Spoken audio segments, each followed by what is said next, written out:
श्रीमद् युगल सरकार जी की जय। सियावर रामचंद्र की जय। श्री नीलकंठेश्वर महादेव की जय। श्री हनुमान जी महाराज की जय। श्री युगल नवल सरकार की जय। जय जय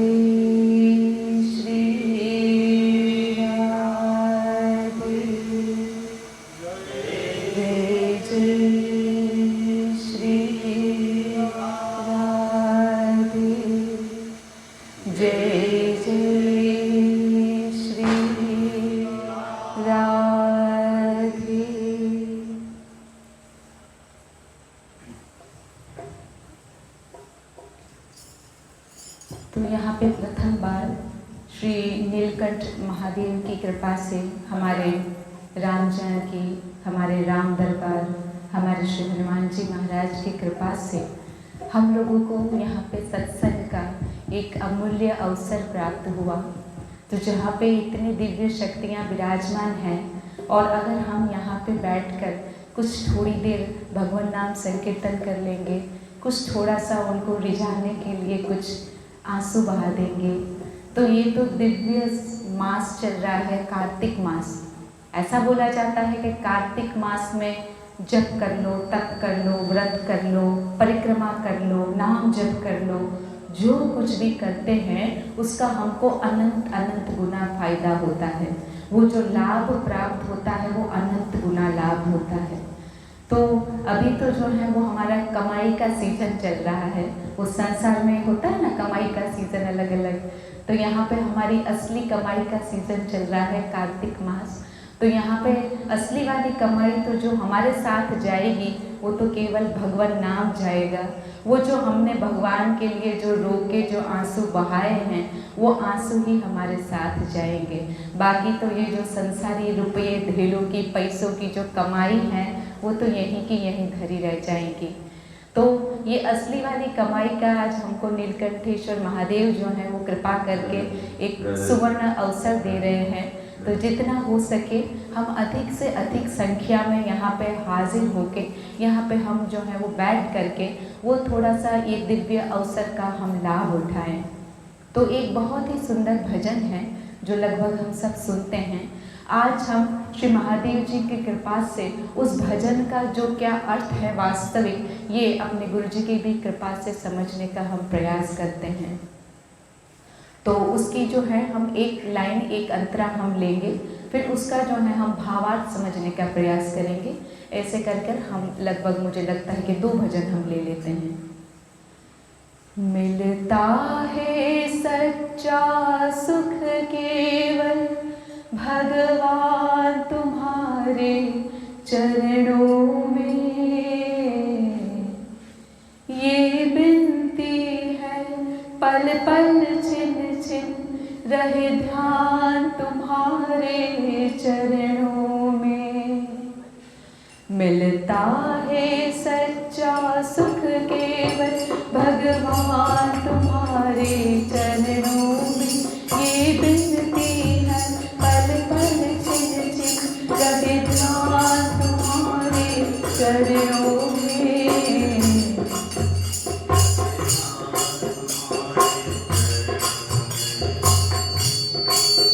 मिलता है सच्चा सुख केवल भगवान तुम्हारे चरणों में, ये बिनती है पल पल छिन छिन रहे ध्यान तुम्हारे चरणों में।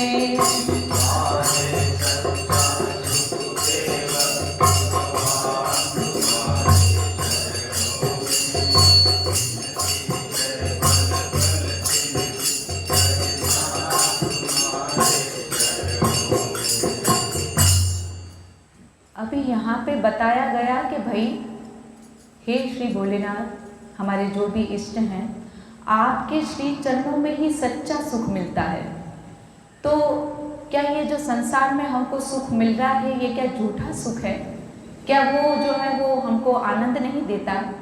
तो हम तो कहेंगे नहीं जी भाई, बिल्कुल आनंद देता है।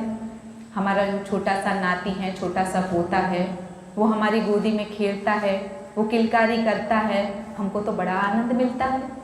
हमको जब हम अपना व्यापार रोजगार करते हैं और हमें उसमें से थोड़ा सा आज 10 रुपये का या 100 रुपये का जब ज़्यादा प्रॉफिट मुनाफा हो जाता है, हमको तो बड़ा आनंद मिलता है, हमको तो बड़ी खुशी मिलती है।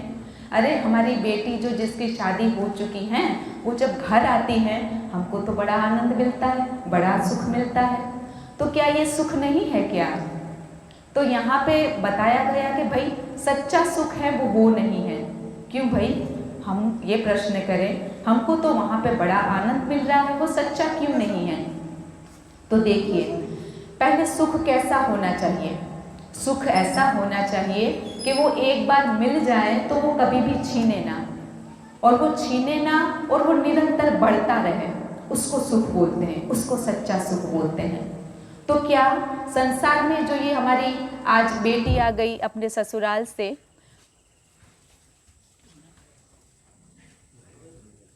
बोले क्या, कंटिन्यू करे क्या?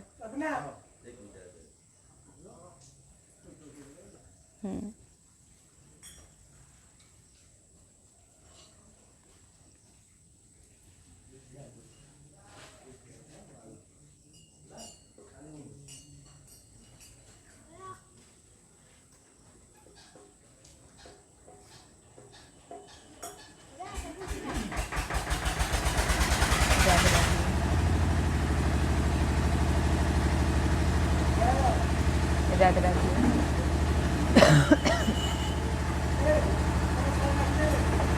राधे राधे राधे राधे। तो जब हमारी बेटी जो ससुराल चली गई है, वो जब घर पे आती हैं तो वो जो आनंद मिलता है, एक बार आप उसको थोड़ा ध्यान से देखिए। बेटी आएंगी, आपसे मिलेगी, आपके गले लगेगी, हाँ जी, बड़ा आनंद, बड़ा आनंद। थोड़ी देर आप देखिए उसको चिपटा के, आपको 2 ही मिनट में लगेगा कि भाई अब बहुत लिपटना चिपटना हो गया, भैया अब तू बैठ जा। अच्छा, हमको लगता है कि हमारा जो नाती पोता है उसको वो जब किलकारी मार के हंसता है, बड़ा आनंद मिल रहा है। अच्छा, उसी को लेके गोदी में बैठ जाइए और उसको जो है ना लगातार आप 5-10 मिनट वो जैसे किलकारी मार रहा है, हंस रहा है, खेल रहा है, उसमें डूब के देखिए। तो आपको लगेगा कि 10 मिनट के बाद में आप बोर हो जाओगे और आपको लगेगा कि भाई बस कर, अब दूसरा कुछ काम देख लेते हैं, अब बस बहुत हो गया, हाँ बहुत अच्छा लग गया। अच्छा, लोगों को संसार में ये गुलाब जामुन है वो खाने में भी आनंद मिलता है। वो सोचते हैं कि अगर हमको गुलाब जामुन पूरा थाली भर के मिल जाए तो हमारे तो मज़े हो जाए। तो वो जो गुलाब जामुन जब खाने के लिए बैठे और मान लो उसको बहुत प्रिय है, हम उसको न्योता दे दे के भाई आजा आज मेरे घर पे, आज तो हम तेरे जो स्वागत है वो केवल गुलाब जामुन से करेंगे क्योंकि तुझे बहुत प्रिय है। अब जब हम उसकी थाली में गुलाब जामुन परोसे तो पहले अगर हम 5 गुलाब जामुन परोस दे, वो खा लेगा आराम से, उसको अच्छा लगेगा। अब लाके आप उसको छठा दो, जब छठवां गुलाब जामुन आप उसको दोगे, वो बोलोगे अरे भाई बहुत हो गया, पेट भर गया, अब मत दो। आप बोलोगे अरे नहीं, आपको तो बहुत पसंद है, हमने तो सारे के सारे जो पूरी दुकान भर के लेके आए हैं वो आप ही के लिए लेके आए हैं, लीजिए, एक और तो आपको जरूर पाना पड़ेगा। अब वो आपको सम्मान देने के मारे कुछ नहीं बोल सकता, वो पा लेगा आराम से। जब वो एक पाएगा, वो जैसे ही एक पाना खत्म करे, आप उसको 7वां गुलाब जामुन दे दो। अब वो बोलेगा अरे भाई बस कर दे भाई, अब तो मैं खा जाऊंगा तो मैं उल्टी कर जाऊंगा। आप बोलो नहीं, आपको तो बहुत पसंद है, आप थोड़ा सा एक और खा लीजिए, अभी तो पूरी थाल भर के सजा के रखा है, आप ही के लिए है। जब आप उसको 7वां गुलाब जामुन देने जाओगे, वो बेचारा खा नहीं पाएगा, हो सकता है कि वो वहीं से पलटी कर दे, वहीं पे उल्टी कर दे। अरे तो गुलाब जामुन में तो बहुत आनंद था, आपको तो बड़ा सुख मिल रहा था, तो जब हम आपको ये गुलाब जामुन भर भर के देना चाह रहे तो क्यों नहीं खा रहे हो? तो भाई ये संसार का जो सुख होता है, चाहे वो गुलाब जामुन का हो, चाहे बेटी घर पे आने का हो, चाहे नाती पोते को खिलाने का हो, वो क्षणिक सुख है, वो कुछ समय तक ही आपको अच्छा लगेगा, उसके बाद वही सुख जो है वो आपको काटने को दौड़ेगा। आपको लगेगा कि भाई अब रहने दे, अब दूर रहे तो अच्छा है, अरे भाई ना खाऊं तो अच्छा है, वरना तो उल्टी हो जाएगी, पलटी हो जाएगी। तो क्या है? तो इसका मतलब ये हुआ कि संसार में सच्चा सुख है ही नहीं है। तो भाई ये सच्चा सुख कहाँ है? हमको तो आज तक किसी ने सिखाया नहीं ये सच्चा सुख है कहाँ। तो हमारे श्री महाराज जी बताते हैं और ये भजन जो है वो भी बताता है कि ये जो सच्चा सुख है हे भगवान केवल तुम्हारे चरणों में है। अब हम ये कहें जी आपके चरणों में है, हम मान लेते हैं, लेकिन हमको महसूस तो होता नहीं है। हम आपके दर्शन करते हैं, चरणों से क्या, हम चरणों से लेके आपके सिर तक पूरा दर्शन करते हैं, हमको तो कोई आनंद मिलता नहीं है भाई। देखिए तो क्या कारण है उसका? बेशक वहाँ पे भगवान के सिर से लेके चरणों तक भगवान के विग्रह में भी आनंद है, हमको क्यों नहीं मिल रहा है? क्योंकि आज तक उस आनंद की हमने खोज ही नहीं की। हमने ये समझने का प्रयास ही नहीं किया कि वास्तव में ये सुख यहाँ पे हैं। तो भाई ये खोजा कैसे जाए? तो यहाँ पे हमारे जितने भी ये बड़े बड़े महापुरुष गुरु लोग बैठे हैं ना, वो खोजने के लिए ही हमको राह बताते हैं, वो हमको साधना का मार्ग बताते हैं, वो हमको भगवान नाम देते हैं कि भाई अभी आजकल जो है वो दुनिया पूरी प्रेमानंद जी महाराज जी के पीछे पागल है। तो क्या बताते हैं प्रेमानंद जी महाराज जी? अरे भाई केवल राधा नाम लो तुम्हारे सारे काम हो जाएंगे। क्यों? तो नाम में वो शक्ति है कि जो आनंद अभी आपको यहाँ महसूस नहीं हो रहा है वो आनंद जो है वो प्रकट करवा देगा। जब वो आनंद प्रकट होगा, वो आनंद क्या, मैं तो कहती हूँ कि उस आनंद का केवल आभास भी प्रकट हो गया। मतलब आभास क्या होता है? मान लीजिए एक दिए की लो है, जब हम दिया जलाते हैं तो उसमें से एक तो जो है वो आग, ऑरेंज कलर की आग होती है, फिर उसके ऊपर जो है उसके ऊपर एक परछाई, एक धुआं सा उड़ा होता है, धुआं सा, और उसके ऊपर जो है वो एक परछाई सी होती है, धुआं की परछाई होती है। अभी आभास को अगर हम समझें तो वो लो भी नहीं है, वो जो धुआं जो है वो धुआं भी नहीं है, और वो धुआं की केवल जो परछाई है ना उसको हम आभास कह सकते हैं। अब आप सोचो आभास में जब इतना आनंद होगा कि हमको केवल यहाँ पे अगर वो जो साधना, जो भजन हमको हमारे महाराज जी, हमारे गुरु जी जो सिखा रहे हैं, अगर वो हम करेंगे तो वो आभास इतना आनंददायक होगा कि हम संसार का ये क्या, हमको त्रिलोक का साम्राज्य मिलेगा। कोई कहे कि भाई चल मेरे को, मैं तुझे स्वर्ग का देवता बना देता हूँ, वो पाताल लोक जो है वो वहाँ पे बलि राजा को मिला है ना, वो मैं तुझे दे देता हूँ, ये पृथ्वी लोक भी तू ले ले भाई। तो हम बोलेंगे कि भाई ये सब माया लोक है, हमको कुछ नहीं चाहिए ये जितना। अच्छा मैं आपको बताऊं, अभी प्रेमानंद जी महाराज जी की जो भागवत चल रही है उसमें लगभग 21वां या 20 के आसपास का जो कोई एपिसोड, जो सीरीज चल रही है, वो थोड़ा सुनिएगा। उसमें क्या बता रहे हैं, वो भागवत से ही बता रहे हैं वो नर्क के अंदर कितने सुख है। वहाँ पे जो नर्क के अंदर जो पाताल लोक के अंदर जो राक्षस और जो यक्ष और गांधर्व वगैरह जो रहते हैं उनको कितने सुख हैं वो बता रहे हैं। वो ऐसे सुख है भाई कि वहाँ पे कभी कोई बुढ़ापा नहीं आता है, वहाँ पे जो सोचो वो हाजिर हो जाता है। जैसे स्वर्ग के लोग जो देवता जो सुख भोगते हैं, वो नर्क में राक्षस भी वो सुख भोगते हैं। वहाँ पे जो है वो बहुत सुंदर त्रिलोक की सुंदरी एक होती है, वो उसका राक्षसों का राजा जो होता है वो त्रिलोक सुंदरी को भोगने के लिए देता है। जितना भी उसको ये लोग भोगे, कभी भी उनका जो ना जवानी जाती है ना कभी बुढ़ापा आता है। तो ये सुख तो नरकों के अंदर राक्षसों के पास है। तो लेकिन कैसा ये सुख, चाहे ऊपर चले गए इंद्रदेव बन गए, नीचे चले गए पाताल लोक चले गए, लेकिन भाई वो सब जो है वो नश्वर हैं। नश्वर का मतलब कि जो कर्म आपने कर दिए हैं, पुण्य मिल गया ऊपर चले गए, पाप कर दिया नीचे चले गए, तो वो जितना आपका बैलेंस है उतने तक ही आपको भुगतने को दिया जाता है। प्रेमानंद जी महाराज जी बोलते स्वर्ग में गए तो एक गले में माला आपको दे दी जाती है फूलों की, तो वो दिव्य फूलों की माला होती है। जैसे जैसे आपका वो स्वर्ग में रहने का समय खत्म होता चला जाएगा तो वो माला जो है वो मुरझाना शुरू कर देंगी। जब वो माला पूरी मुरझा जाएगी तो वो लोग, जो स्वर्ग का जो देवता होता है, वो डर जाता है कि अब हमको नीचे गिरना पड़ेगा। तो भाई ऐसा सुख किस काम का?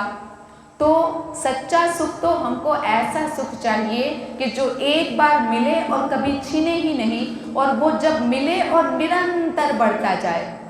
तो यहाँ बात आती है कि जो हम भजन करते हैं, तो जब हम यहाँ पे आके ठाकुर जी के नाम से कुछ एक आध सा जो हमारा उनकी दीनता पूर्वक, उनके विरह में, उनके मिलन की तत्परता में, व्याकुलता में जो एक आध आंसू बढ़ा देते हैं, तो वो जो रसा आभास हमको मिलता है, वो दियों की लू का जो परछाई का, धुआं का भी परछाई, वो भी इतना दिव्य है। तो वो फिर धीरे धीरे धीरे धीरे हमारे इस संसार के सुख का जो आनंद हमको जो महसूस हो रहा है, फीलिंग में आ रहा है, उसको कम करता चला जाएगा। जितना कम होगा उतना हम इस तरफ बढ़ोगे।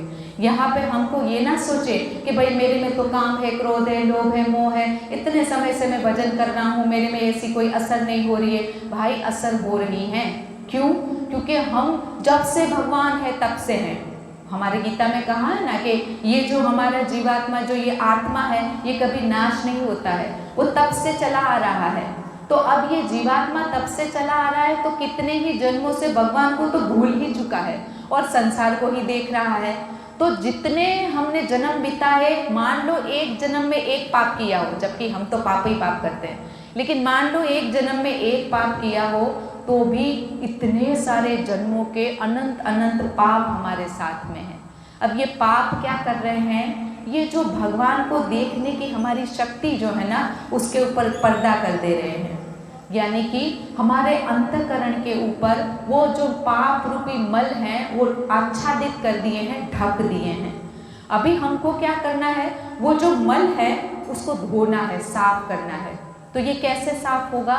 ये भगवान को याद करने से, भगवान का नाम लेने से, भगवान की मिलने की व्याकुलता उत्पन्न करने से, ये धीरे धीरे धीरे धीरे जो है वो सब आता चला जाएगा। ये एकदम 100% सत्य मान लीजिए कि यहाँ पे हम लोग जो कुछ कर रहे हैं ना, वो केवल या तो पाप कर रहे हैं या तो पुण्य कर रहे हैं, और दोनों बंधन कारक हैं। दोनों में हमको बंधना पड़ेगा। बंध के या तो नरक जाएंगे नीचे की ओर, या तो स्वर्ग जाएंगे, और दोनों दुखदाई। दोनों में आपको पता है ना, वो इंद्र है ना, वो इंद्र को लगता है कि अरे मुझे बृहस्पति का पद मिल जाए, वो अपना गुरु बनना चाहता है। वो बृहस्पति को लगता है अरे मुझे ब्रह्मा का पद मिल जाए, वो ब्रह्मा बनना चाहता है। तो वहाँ पे भी तो राग द्वेष है। वो जाके इंद्र, अब वही इंद्र है, वही देवता है जिसकी हम यहाँ पे यज्ञ करते हैं तो आहुतियाँ देते हैं, भाई वरुण देवता है नमः, और जो भी अलग अलग देवताओं के नाम ले लेके हम, क्यों? तो वो इतने महान है, पर वो महान भी कैसे हैं कि वो भी वहाँ पे जाएंगे, कुछ समय के लिए जाएंगे और फिर गिरेंगे तो ऐसे गिरेंगे कि मच्छर बन जाएंगे, मक्खी बन जाएंगे। हो सकता है कि नरक में जाके किसी नरक की योनि में यातना भुगतनी पड़े उसको।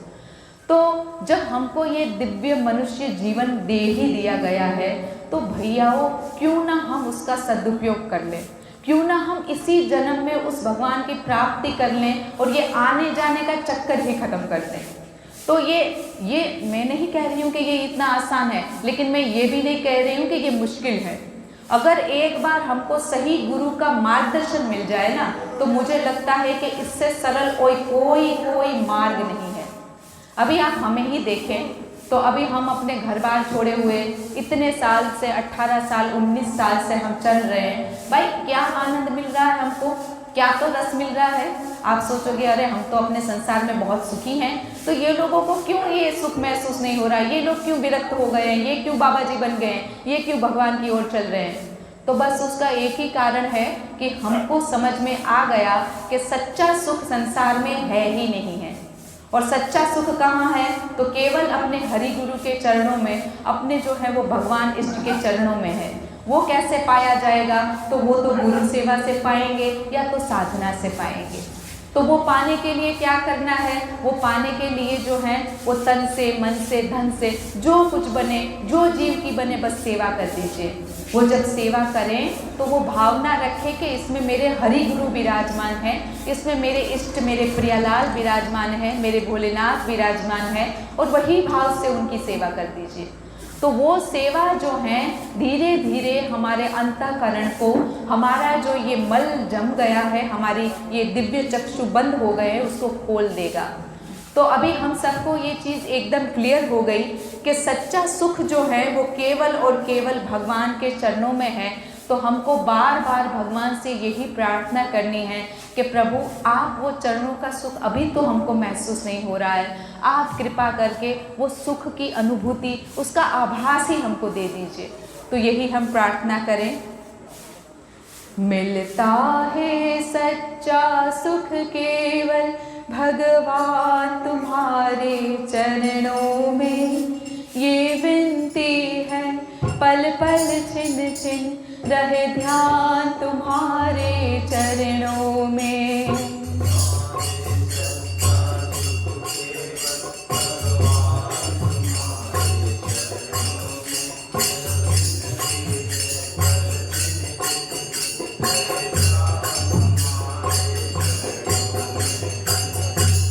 हे प्रभु पल पल छीन छीन, एक एक क्षण एक एक पल जो है मेरा केवल ध्यान आपके चरणों में रहे। तो हमको लगता है क्या ये संभव है? क्या हम संसार के सारे काम करते हुए, अपने कर्तव्यों को करते हुए, क्या हम भगवान के चरणों में ध्यान भी लगा सकते हैं? तो भाई जब ये लिखा है तो ये अक्षरशः सत्य है, ऐसा हम कर सकते हैं। मैं ये कहूँगी कि ज़्यादा आप प्रयास मत करिए, बहुत ईजी टेक्निक है। नाम लेना आप शुरू कर दीजिए। वो भगवान का नाम ऐसा है कि नाम में भगवान खुद बैठ गए हैं। और कलयुग में तो हमारे चैतन्य महाप्रभु जी बोलते हैं हरे नाम ही केवलम। कलयुग में केवल नाम ही तुम लोगों को वो प्राप्ति करवा देगा जो सतयुग में भी कोई नहीं कर सकता, द्वापर भी नहीं, त्रेता में भी नहीं, केवल नाम। तो वो नाम लेना शुरू कर दीजिए। जो नाम आपको अच्छा लगता है, उसमें नाम में बड़ा छोटा कुछ नहीं है। शिव शिव लीजिए, राधा राधा लीजिए, श्याम श्याम लीजिए, राम राम लीजिए, सब नाम एक है, कोई बड़ा छोटा नहीं। ना भगवान में कोई भेद है, ना नाम में कोई भेद है, ना अवतारों में कोई भेद है, ना अवतारों के नाम में कोई भेद है, सब एक है। हमको देखना है कि हमारे संस्कार कहाँ लगे हुए हैं। अरे तो आप सोचोगे दीदी ये संस्कार क्या चीज़ है भाई? हमको तो जो है शिव जी भी अच्छे लगते हैं, हमको तो राम जी भी अच्छे लगते हैं, हमको तो श्याम जी भी अच्छे लगते हैं। भाई हमको पता कैसे चले कि हमको कौन से जी जो है वो अच्छे लगते हैं? तो देखिए, एक बार जैसे टटोलेंगे अपने आप को, तो जब कोई विशेष भजन किसी विशेष भगवान का होगा ना, तो उसमें आपको इतनी रुचि होगी, आपको अंदर से इतनी प्रफुल्लितता होगी, आनंद होगा कि आपको लगेगा कि नहीं, बस इसी में डूबना है, यही मेरा सब कुछ है, वही आपके इष्ट हैं, उसी नाम को पकड़ लीजिए। चाहे वो राम नाम हो, चाहे शिव नाम हो, चाहे राधा नाम हो, श्याम नाम हो, कोई मतभेद नहीं। प्राप्ति सबको एक ही होगी, भगवान की होगी, और वो दिव्य आनंद ही मिलना है, कम थी किसी को नहीं मिलना, सबको ज़्यादा ही मिलना है। उस नाम को पकड़ लीजिए। उस नाम को पकड़ने से धीरे धीरे धीरे हमको ये समझ में आएगा कि ये पल पल ध्यान कैसे होता है। ये राधा रानी का नाम, ये शिव जी का नाम में भगवान ने अपनी जितनी शक्ति हैं, आप सोचो भगवान में कितनी शक्ति हैं। तो महाराज जी बोलते हैं 8 गुण होते हैं, सत्य संकल्प हैं, वो जो सोचेंगे वो हो जाएगा, कर्तुम अकर्तुम अन्यथा अकर्तुम है, जो चाहे वो करें, जो चाहे उल्टा कर दे, जो नहीं हो सकता है उसको भी कर दे, मतलब सब कुछ कर सकते हैं भगवान, ये शक्ति।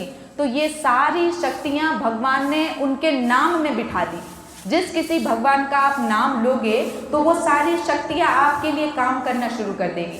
वो काम करने से क्या होगा, वो नाम में हमारी रुचि, हमारी प्रीति, हमारा प्रेम बढ़ता जाएगा।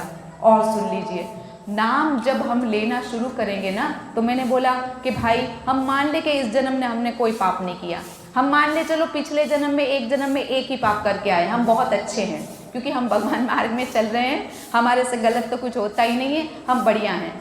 तो वो एक एक पाप को गिनती करें तो भी अनंत जन्म के अनंत पाप लेके बैठे हैं हम। तो वो नाम जो है आपके उस पापों को भी काटेगा। जब वो जितना काटेगा तो आपको पता है क्या होगा, संसार में इतनी अनुकूलताएं आपको मिलेंगी, इतनी अनुकूलताएं मिलेगी, क्योंकि आपके पाप कट रहे हैं। जब अगर पाप नहीं कटेंगे ना, तो वो व्यापारी बेचारा दुकान में बैठा है, सुबह से लेके शाम तक एक ग्राहक आएगा पूछने, भैया ये कितने का, ये कितने का, ये कितने का, 10 चीज़ें पूछेगा और एक चीज़ भी नहीं लेगा, वो चला जाएगा। क्यों भाई? ये कर्म ऐसे हैं हमारे, हम प्रारब्ध ऐसा लेके आए हैं, क्योंकि वहाँ पे हर जगह पे हमको जो है वो उल्टा मिलता है, सीधा नहीं मिलता। हम अपने कुटुंब परिवार को उनको एकजुट रखने के लिए रात दिन प्रयास करते हैं, लेकिन वही आपस में कलेश करके लड़ते झगड़ते रहते हैं। क्यों भाई? ये पाप है हमारे जो कर्म हैं वही हमारे बहू, वही हमारे बाप, वही हमारे भाई, वही हमारे बेटा बन के आए हैं। तो ये कर्मों का हिसाब जो है वो खत्म कैसे किया जाए? यही नाम से। वो नाम जितना हम लेते चले जाएंगे वो पाप हमारे कटते चले जाएंगे। अब आप देखिएगा वो सब अनुकूल होते चले जाएंगे। हम लोगों ने खूब देखा, क्योंकि जीवन अकेला ही है, तभी भी हम देखते हैं कि कभी कभी संसार में इतनी प्रतिकूलताएं मिलती हैं। अब हमारी सेवा है कि भागवत करनी है, तो जाएंगे तो भागवत वहाँ पे बैठते बैठते नहीं बैठेंगी, बात बनते बनते रुक जाएगी, सारी व्यवस्थाएं बन जाएगी, साउंड गड़बड़ हो जाएगा। क्या भाई, ऐसा क्यों? तो भाई कहीं ना कहीं जो सेवा भावना है उसमें कुछ कमी है, कुछ हमारे प्रारब्ध गड़बड़ चल रहे हैं। तो क्या करना है? एक ही हथियार हमारे पास, नाम। जितना हो सके अधिक से अधिक नाम। आज ठाकुर जी की और मैं इसके लिए प्रेमानंद जी महाराज जी की विशेष मैं ऋणी रहूंगी कि नाम जो है वो छूटता नहीं है। जहाँ तक अगर जुबान नहीं चल रही है, किसी के साथ कोई व्यवहार हम नहीं कर रहे हैं, बुद्धि का कोई काम नहीं कर रहे हैं, तो नाम निरंतर चलता है। और उसके बाद मैं आज अपनी स्थिति देखती हूँ, कोई जगह ऐसी नहीं है कि जहाँ पे मेरे को प्रेम ना मिलता हो, कोई जगह ऐसी नहीं है कि जहाँ पे हमारा सत्कार, वो सत्कार हमारे गुरु जी का ही है, हमारे प्रभु जी का ही है। पर ये सोचो कि हम तुच्छ जीव को निमित्त बना दिया। क्यों भैया? मैं तो इतना ही जानती हूँ कि नाम जप, जितना नाम जप अधिक से अधिक करेंगे, वो सारी की सारी चीज़ें, संसार में क्या सही क्या गलत, आपको कितना आगे बढ़ना है, कितने पीछे हटना है, किस व्यक्ति से कितना क्या व्यवहार करना है, वो सब हमको नाम शक्ति प्रदान कर देगा। आपको सब समझ में आ जाएगा कि ये व्यक्ति हमारे साथ छल कपट कर रहा है, इस व्यक्ति के साथ ऐसा ही व्यवहार करना है, इस व्यक्ति के साथ ऐसा ही व्यवहार करना है। ये सब पावर आपको नाम दे देगा। तो यहाँ पे जो कहा गया कि भाई पल पल छिन छिन जो है वो हमको आपका ध्यान रहें, तो जब नाम करना शुरू कर देंगे ना, तो नाम के साथ साथ हमारी प्यारी जू, हमारी भोरी भारी सरकार, हमारी जानकी जू महारानी, वो हम पे इतना कृपा करेंगी कि वो नाम के साथ साथ धीरे धीरे उनका रूप भी आना शुरू हो जाएगा। क्योंकि प्रेमानंद जी महाराज जी और हमारे महाराज जी भी बोलते हैं, ये नाम है वो रूप को भी खींच लेगा आपके सामने, फिर धीरे धीरे रूप भी आना शुरू हो जाएगा। चरण तो क्या है भाई, उनके साथ सेवा में ही आपको लेना शुरू कर देंगे। तो ये छोटी सी चीज़ है, लेकिन बस देखिए करना हमको है। यहाँ पे कोई हमको करके नहीं देगा, हमको परोस दिया गया, हाँ, हमको साधन मार्ग दिखा दिया गया, लेकिन अब उसके ऊपर चलना हमारा काम है, वो चल के कोई नहीं देगा।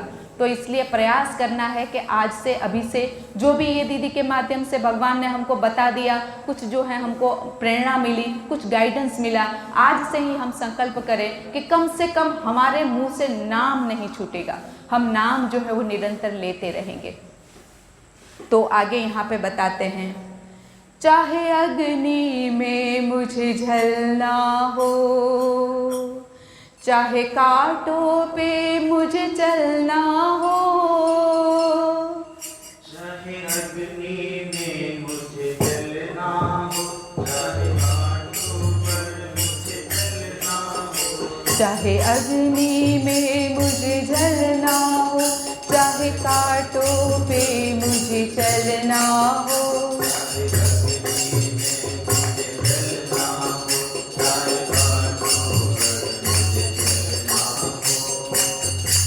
इतनी बड़ी बात हम कहेंगे कि भाई अग्नि में जलेंगे, हमारी तो एक थोड़ी सी उंगली जल जाती है तो बहुत दर्द होता है, ये कैसे कह रहे हैं कि अग्नि में जलना है? भाई भगवान के राह में चलने के लिए अग्नि में जलना पड़ेगा, कांटों में चलना पड़ेगा? भाई तो दूर रहो, बढ़िया है अपना जैसे चल रहे हैं।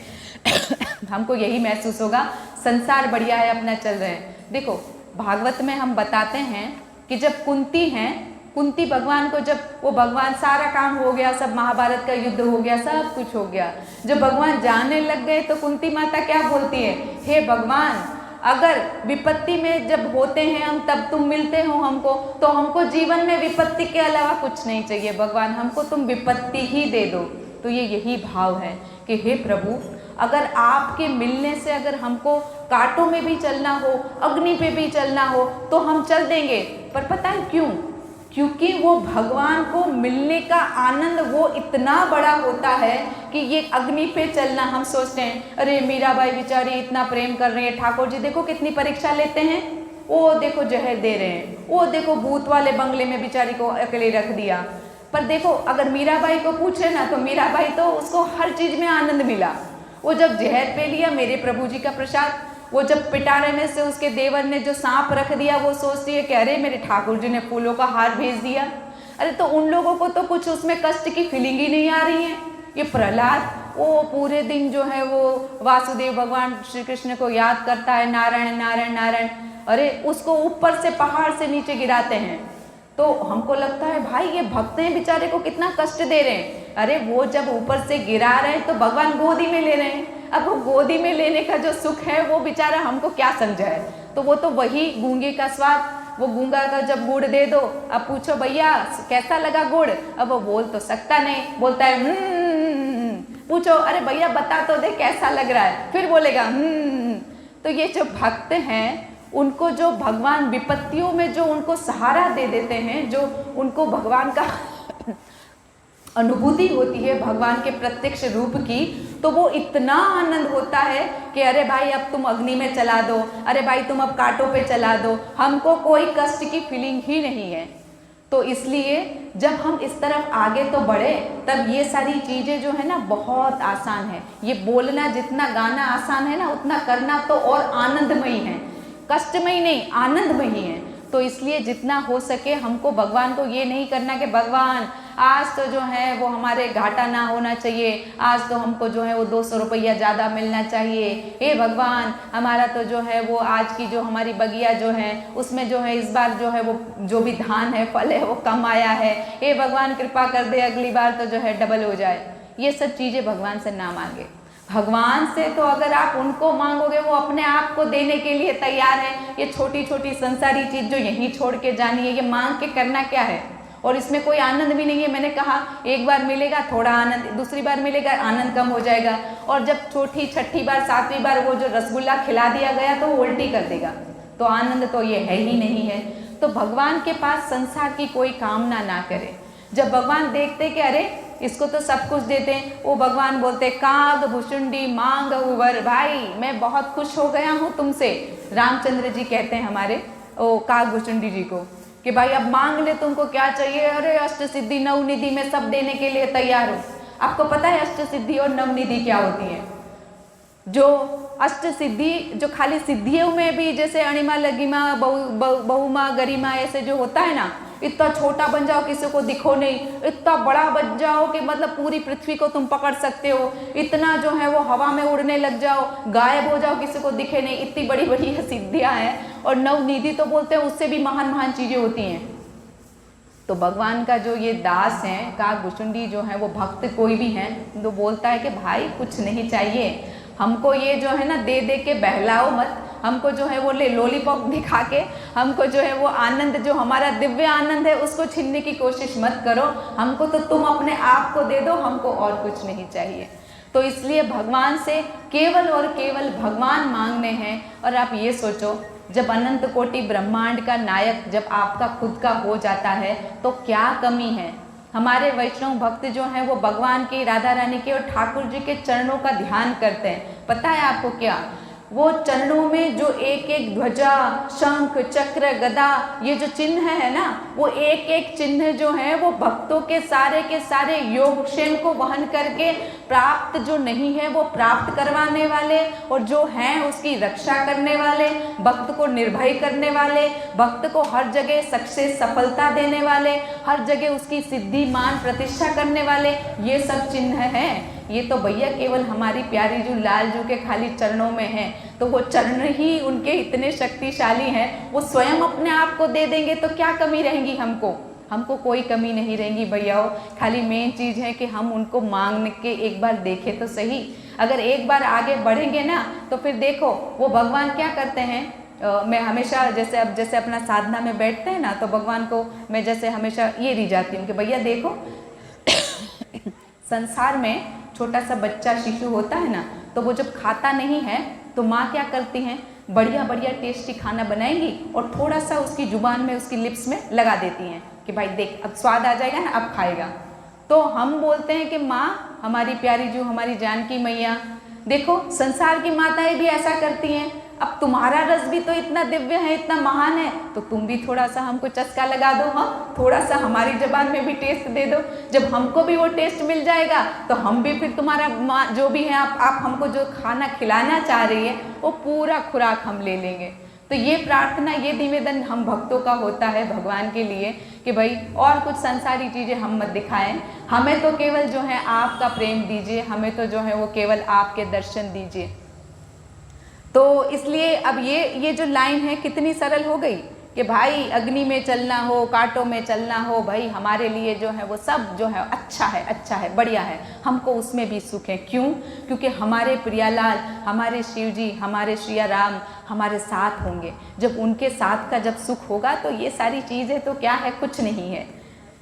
तो चाहे अग्नि में मुझे जलना हो, चाहे कांटों पे मुझे चलना हो, चाहे अग्नि में मुझे चलना हो, चाहे कांटों पर मुझे चलना हो, चाहे छोड़ के देश निकाला हो, रहे ध्यान तुम्हारे चरणों में,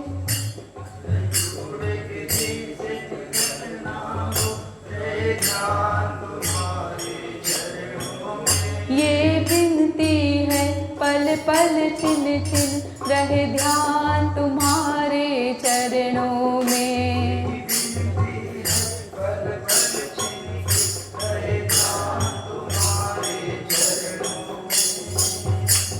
तो ये छोड़ के देश निकाला हो, तो मुझे लगता है कि कोई भी एक प्रतिष्ठा संपन्न या जो भी कोई छोटी मोटी भी अगर कोई हमारे देश दुनिया में, हमारे गांव में अगर हमारी प्रतिष्ठा होती है, लोग हमको जानते हैं और उन्हीं लोगों के बीच में हमारा कुछ अपमान हो जाए, उन्हीं लोगों के बीच में हमारी कुछ ऐसी बात आ जाए कि लोग जो है वो हमारी थोड़ी सी थू थू करने लगे या पीछे से हमारी बातें बनाने लगे, तो हमको कितना महसूस होता है, अरे इसने मेरे पीछे ये कह दिया, अरे मेरा तो ये हो गया, अरे अब लोग मेरे पीछे ऐसी बातें करने लग गए। मतलब ये हमारा अहंकार इतना बड़ा होता है कि ये छोटी सी छोटी चीज़ को हम पचा नहीं पाते हैं। अब ये बोलता है कि देश निकाला हो जाए, यानी कि हमको पूरे गांव से ही निकाल दिया जाए तो भी बोलते हैं कि भाई भगवान कोई बात नहीं है, फिर भी जो है हमारा ध्यान तुम्हारे चरणों में ही रहना चाहिए। तो ये देश निकाला यानी क्या, इतना हमने अपना अभिमान जो है, ईगो जो है, इसको इतना कम कर दिया कि हमको कोई कुछ भी कह रहा है, पूरा गांव भी कुछ कह रहा है, बोलता है कि अब ये पागल हो गया, ये सठिया गया, ये भगवान में खो के नहीं पता नहीं क्या करने जा रहा है, और लोग हमारा कोई देश दुनिया हमारा साथ ही नहीं दे रही है, हमको पूरा एक तरफ कर दिया। लेकिन फिर भी अगर हमारे प्रियालाल, हमारे इष्ट हमारे साथ में हैं तो हमको कोई परवाह नहीं है। पूरा जो गांव जो कहता है कहे, देश हमारा पूरा हमको बाहर कर दे, कोई बात नहीं है। लेकिन बस शर्त क्या है, हमारा ध्यान हमारे प्रियालाल में हमेशा, हमारे इष्ट में जो है वो बना रहे। चाहे संकट ने मुझे घेरा हो, चाहे चारों ओर अंधेरा हो,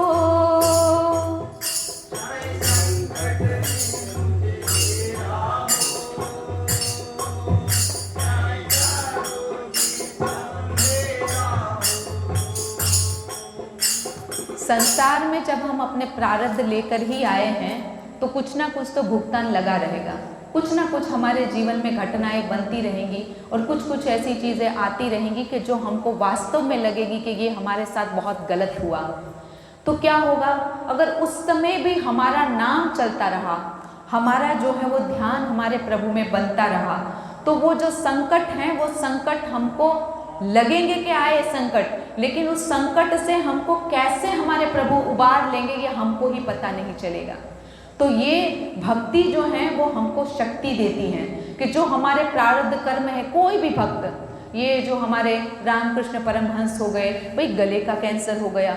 अरे इतने बड़े महापुरुष साक्षात देवी मैया से, दुर्गा मैया से बात कर रहे हैं। अगर वो चाहे माता को खाली मैया ऐसे बस दिखा दे, मैया 1 मिनट में छूमंतर कर दे, सब ठीक हो जाए।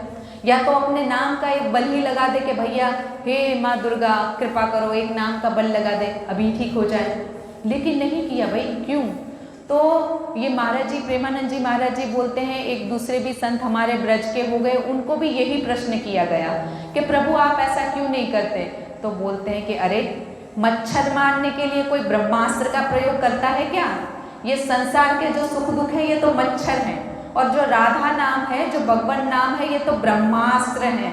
ये ब्रह्मास्त्र का प्रयोग हम ये मच्छर मारने के लिए करेंगे? कभी नहीं।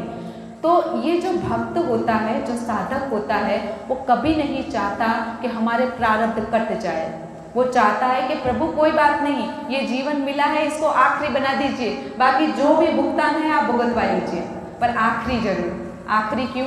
क्योंकि अगर हम इसको आखिरी नहीं बनाएंगे तो भैया इसके बाद तो सीधा 84 लाख में घूमने जाना पड़ेगा। 84 लाख में घूमने जाएंगे। मैंने तो ये नरक का ही हिसाब किताब, इतना भागवत अगर मैं बोलूँगी तो उसमें भी सुनाऊंगी, इतना लंबा चौड़ा हिसाब किताब मैंने देखा है। आपको पता है वो संसार में ये जो आजकल ये गर्लफ्रेंड बॉयफ्रेंड जो ये सब चला है, हमको बहुत छोटी चीज़ लगती है ना। आजकल हम भी बच्चों को छूट दे देते, कोई बात नहीं, चल अभी जमाना चल रहा है तो गर्लफ्रेंड बॉयफ्रेंड कोई बात नहीं। लेकिन पता है ये हमारे शास्त्रों में क्या लिखा है? व्यभिचार यानी कि कोई भी स्त्री पुरुष जो है वो खाली एक गलत दृष्टि से किसी गलत मतलब अच्छे भी पुरुष को देख ले कोई स्त्री, अब उसको क्या भुगतना पड़ेगा? तो ये जब मरेगी और उसको यातना देह मिलेगा, वो जाएगी नरक में, तो नरक में जाके फिर उसको वही लोहे का पुरुष दे दिया जाएगा। अब भैया तुझे बड़ा अच्छा लग रहा था, अब इसको आलिंगन कर। अब वो लोहे का पुरुष इतना गरम, इतना लोहा, और उसको तपाया होता है पूरा आग, उसको आलिंगन करना। अब वो आलिंगन करके वो सुकोमल ये जो शरीर होता है, वो ये शरीर जो है ना फिर भी हमारा कष्ट सह सकता है, लेकिन वो जो यातना देह मिला होता है वो बहुत जो है वो सुकोमल होता है। फिर वो आलिंगन करेगा, वो मूर्छित हो जाएगा। अब मूर्छित हो जाएगा, थोड़ी देर में मूर्छा भंग होगी, फिर उसको आलिंगन करना है, फिर वो मूर्छित होगा। ये खाली 1 दिन 2 दिन 4 दिन की बात नहीं है, ये 1 कल्प की बात है। 1 कल्प भुगतना पड़ता है। अब आप सोचो, ये भैया खाली 1 कुदृष्टि कर दी, उतने में 1 कल्प भुगतना? हाँ जी, ये हमारे शास्त्रों में लिखा है और ये भुगतना है। तो इसलिए क्यों हमको अच्छे संस्कार देने के लिए सिखाया जा रहा है? क्यों हमको शास्त्रों वेदों की बात मानने के लिए सिखाया जा रहा है? क्यों हमारे सनातन हिंदू धर्म के लोग हमारे शास्त्रों वेदों को मान रहे हैं? क्योंकि उसमें लिखा है कि भैया ये करो, ये ना करो, ये करोगे तो ये फल भुगतोगे, ये करोगे तो ये फल भुगतोगे। अगर हमने ये जान लिया तो कौन करेगा भाई? बच्चे रहेंगे ना। लेकिन क्या हमारे बच्चों को ये शिक्षा मिली है? पता ही नहीं है किसी को। कौन से ग्रंथ में लिखा है यही नहीं पता, और उसका अगर सजा है तो कैसी सजा यही नहीं पता। तो ये सारी चीज़ें अगर अवेयरनेस जो जागृति है वो आएंगी नहीं, भाई कौन चाहेगा कि हमको नर्क की यातना भुगतने को मिले? हाँ, सब लोग चाहते हैं कि भाई हमको हमेशा आनंद में रहना है। क्यों पता है? क्योंकि हम भगवान के अंश हैं, तो भगवान हमेशा स्वतंत्र रहना चाहते हैं, हम भी स्वतंत्र रहना चाहते हैं। भगवान हमेशा खुश आनंद में रहते हैं, हम भी खुशी और आनंद में ही रहना चाहते हैं। तो जो भगवान के गुण हैं वो हमारे गुण हैं, हम भी ये सब चाह रहे हैं। तो पर गड़बड़ी कहाँ है? गड़बड़ी इतनी है कि हमको सही ज्ञान नहीं मिल रहा है, और सही ज्ञान नहीं मिलने के कारण सही दिशा नहीं मिल रही है, और सही दिशा नहीं चलने के कारण हम अनजाने में ही पाप कमा रहे हैं। तो इसलिए हमको ये प्रयास करना है कि हम खुद तो चलें, पहले हम खुद चलें। जब हम चलेंगे ना तो हमारा परिवार जो है वो अपने आप, पहले संस्कार जो है वो हम ही से आएंगे। जब हम चलना शुरू करेंगे तो बच्चे अपने आप सीखेंगे। थोड़ा बच्चों को भी प्रेरित करें, भाई थोड़ा नाम जप करिए, थोड़ा मंदिर में जाइए, भगवान के दर्शन कीजिए, थोड़ा गीता का पाठ कर लीजिए, थोड़ा रामायण का पाठ कीजिए। तो ये सब संस्कार हम देंगे। जब वो बच्चे पढ़ेंगे, अपने आप समझदार हैं। आजकल के बच्चे भाई ये मोबाइल फ़ोन और टेक्नोलॉजी का ज़माना है, ये हमसे ज़्यादा एक्सपर्ट हैं। वो तुरंत एक जो है वो सर्च मारेंगे ना तो उसको वो पूरा ग्रंथ पुराण दिख जाएगा, वो पूरा उसको पढ़ भी सकते हैं, समझ भी सकते हैं, ज़्यादा इंटेलिजेंट है बच्चे। लेकिन बस वो जो है ना उसको खाली एक मार्गदर्शन, उसको हिंट देना, उसको सही दिशा देना, वो खाली करना है हमको।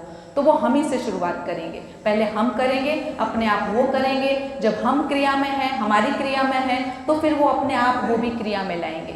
तो ये सब जो चीज़ें हैं, भक्ति का ये मार्ग है, तो इसमें बस आगे बढ़ते जाना है, पीछे की ओर नहीं देखना है।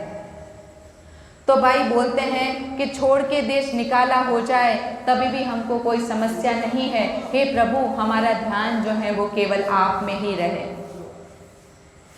मिलता है सच्चा सुख केवल भगवान तुम्हारे चरणों में, ये विनती है पल पल छिन छिन रहे ध्यान तुम्हारे चरणों में।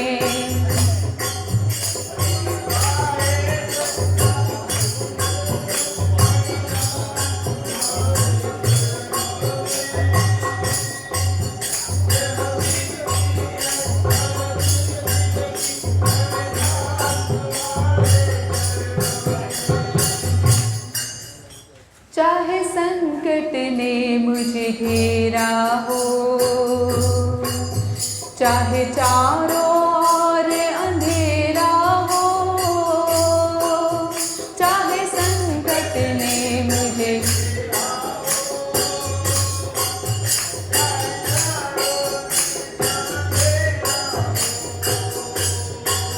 तो चाहे संसार के जितने भी संकट मुझे घेर ले प्रभु, मुझे कोई चिंता नहीं है।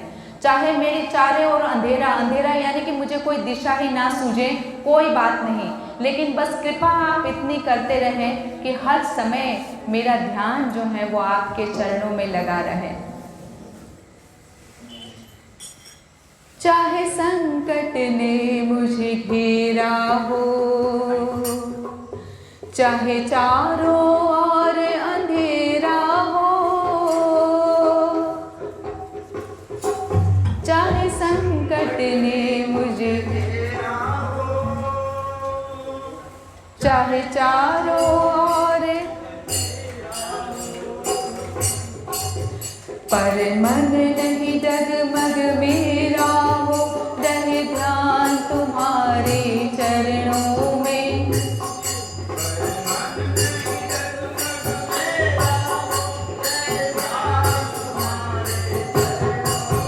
ये विनती है पल पल छिन छिन रहे ध्यान तुम्हारे चरणों में।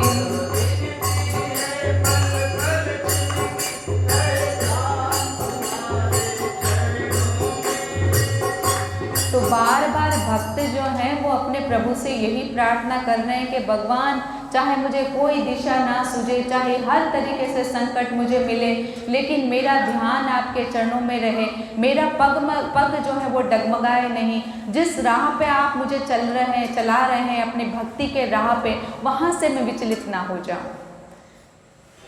जिह्वा पर तेरा नाम रहे, तेरा ध्यान सुबह और शाम रहे, जिह्वा पर तेरा,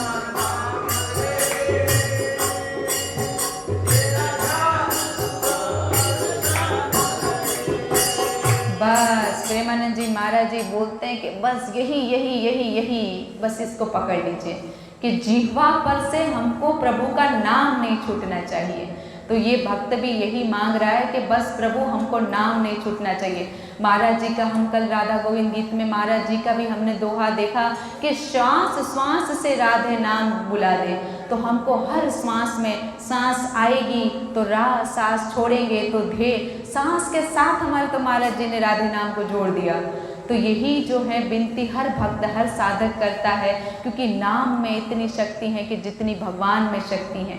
एक बार नाम को साथ में ले लेंगे हम, तो यकीन मानिए कि भगवान हमारे साथ में है। महसूस करके देखो कितना आनंद, कितना हमको एकदम उत्साह, जीवन जीने का जो है एक आनंद मिलता है।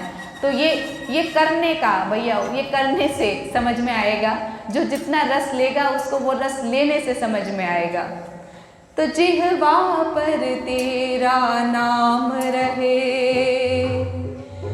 तेरा ध्यान सुबह और शाम रहे, जिह्वा पर तेरा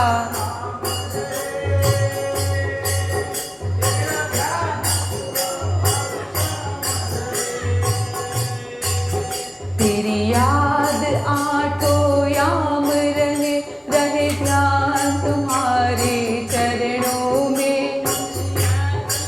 आठों याम रहे, रहे ध्यान तुम्हारे। ये विनती है पल पल छिन छिन, रहे ध्यान तुम्हारे चरणों में।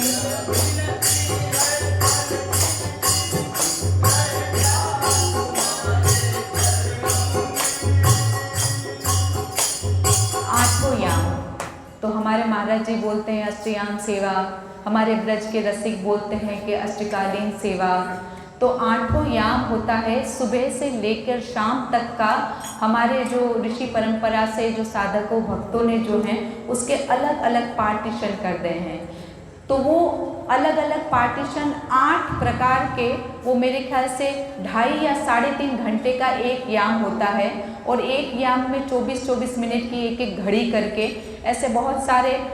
मैं अगर जैसे महाराज जी या किसी का भी अगर जैसे आप अष्टकालीन सेवा का चार्ट देखेंगे ना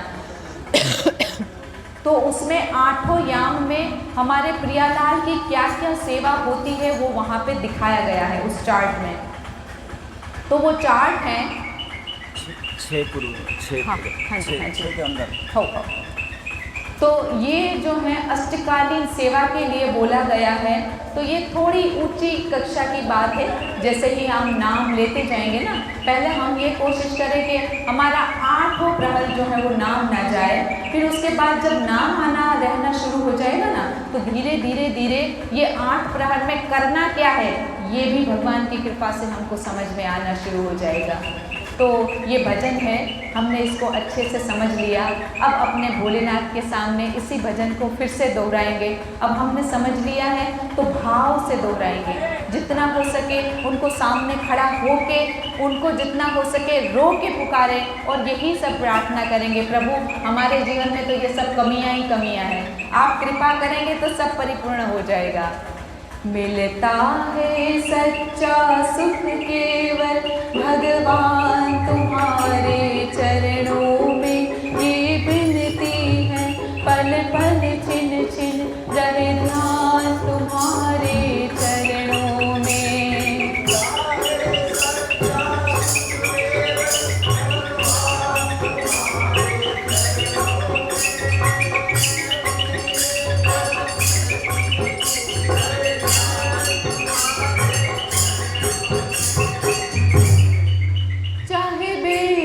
सब संसार बने, चाहे जीवन मुझ पर भार बने, चाहे मेरी सब संसार बने, चाहे जीवन मुझ पर भार बने, चाहे मोत गले का हार बने, रहे ध्यान तुम्हारे चरणों में। गले का हार बने, ये विनती है पल पल छिन छिन, रहे ध्यान तुम्हारे चरणों में।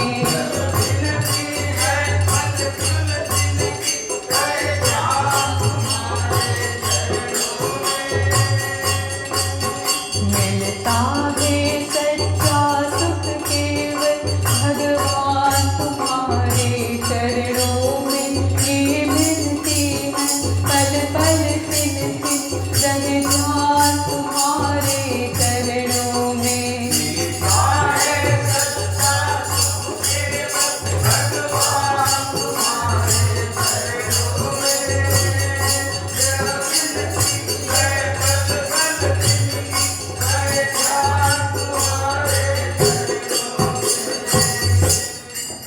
चाहे अग्नि में मुझे जलना हो, चाहे कांटों पे मुझे चलना हो, चाहे अग्नि में मुझे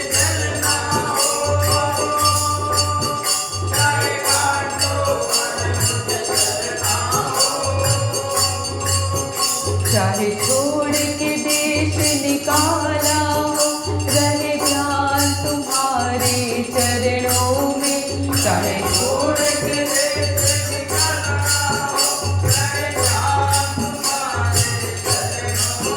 ये विनती है पल पल तिल तिल रह जान तुम्हारे चरणों में।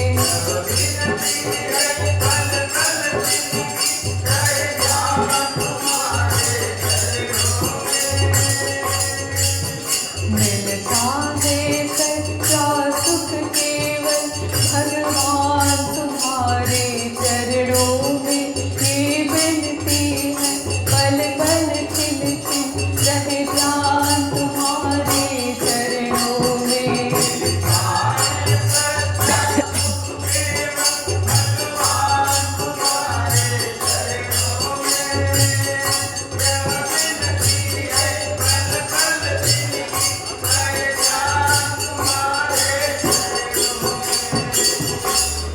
चाहे संकट ने मुझे घेरा हो, चाहे चारों ओर अंधेरा हो, चाहे संकट ने मुझे घेरा हो, चाहे चारों अंधेरा हो, पर मन नहीं जगमग मेरा हो, रहे ध्यान तुम्हारे चरणों में।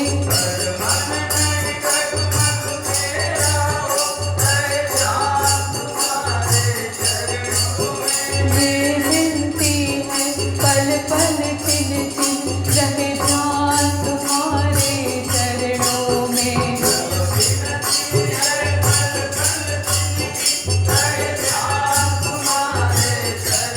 मिलता है सच्चा सुख केवल भगवान तुम्हारे चरणों में। ये विनती है पल पल तिल तिल रहे ध्यान तुम्हारे चरणों में।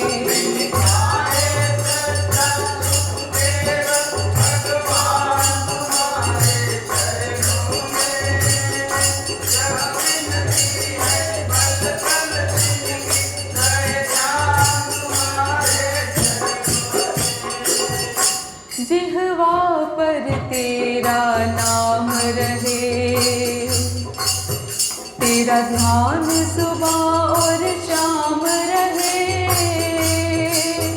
जिह्वा पर तेरा नाम रहे, तेरा ध्यान सुबह और शाम रहे। जिह्वा पर तेरा नाम रहे, तेरा ध्यान सुबह और शाम रहे।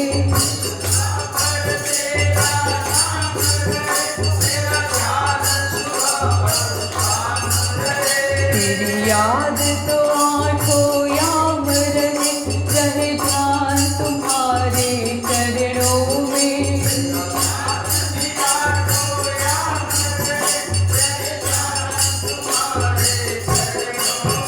ये विनती है पल पल तिल तिल रहे ध्यान तुम्हारे चरणों में।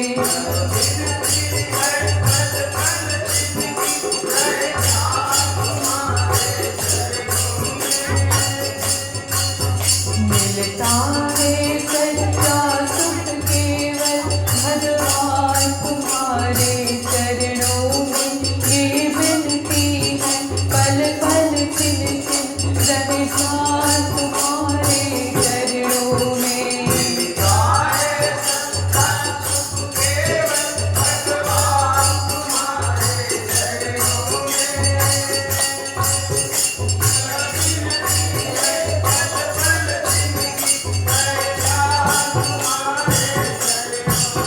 रहे ध्यान तुम्हारे चरणों में। रहे ध्यान तुम्हारे चरणों में। रहे ध्यान तुम्हारे चरणों में।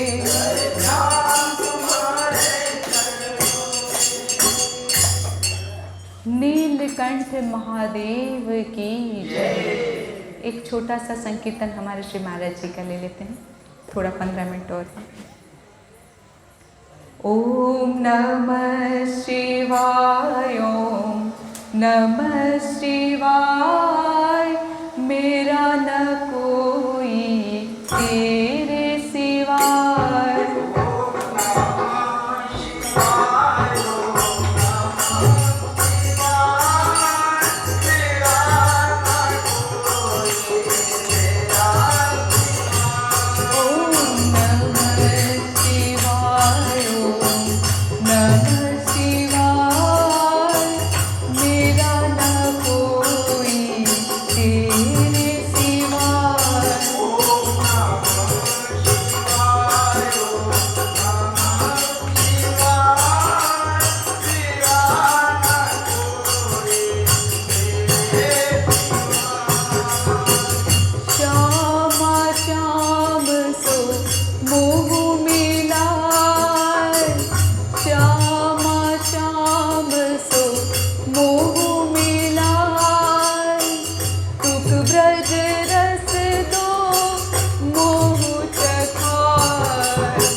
ब्रजरस माधुरी पेज नंबर 266 हैं, संकीर्तन संख्या 173 हैं।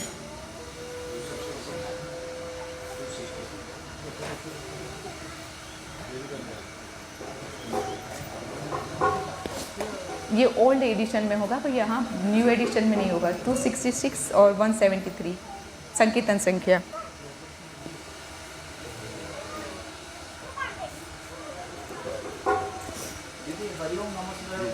हाँ जी, टाइम हो गया तो अच्छा करें, अच्छा ठीक है, यहीं पे विराम दे दे क्या? ठीक है ठीक है, हो।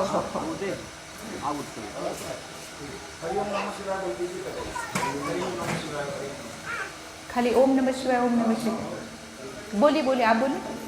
हरि ओम नमः शिवाय सदा शिव, हरि ओम नमः शिवाय, हरि ओम नमः शिवाय सदा शिव, हरि ओम नमः शिवाय, हरि ओम नमः शिवाय,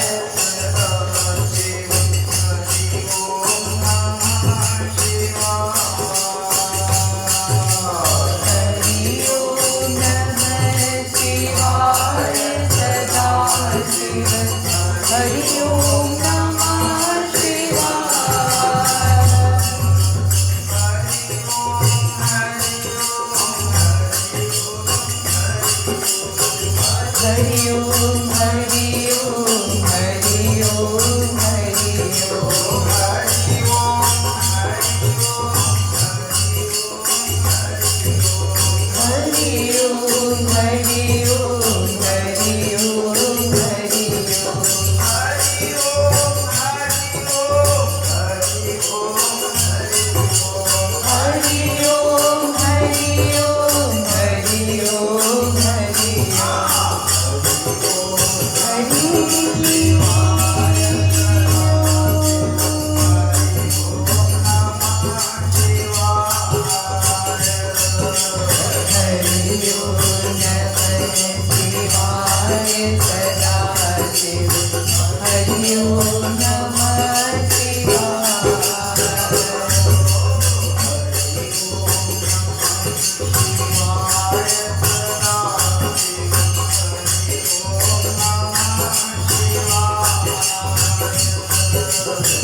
हरि ओम नमः शिवाय।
महादेव की जय। सियावर रामचंद्र की जय। श्री हनुमान जी महाराज की जय। श्री युगल नवल सरकार की जय। जय जय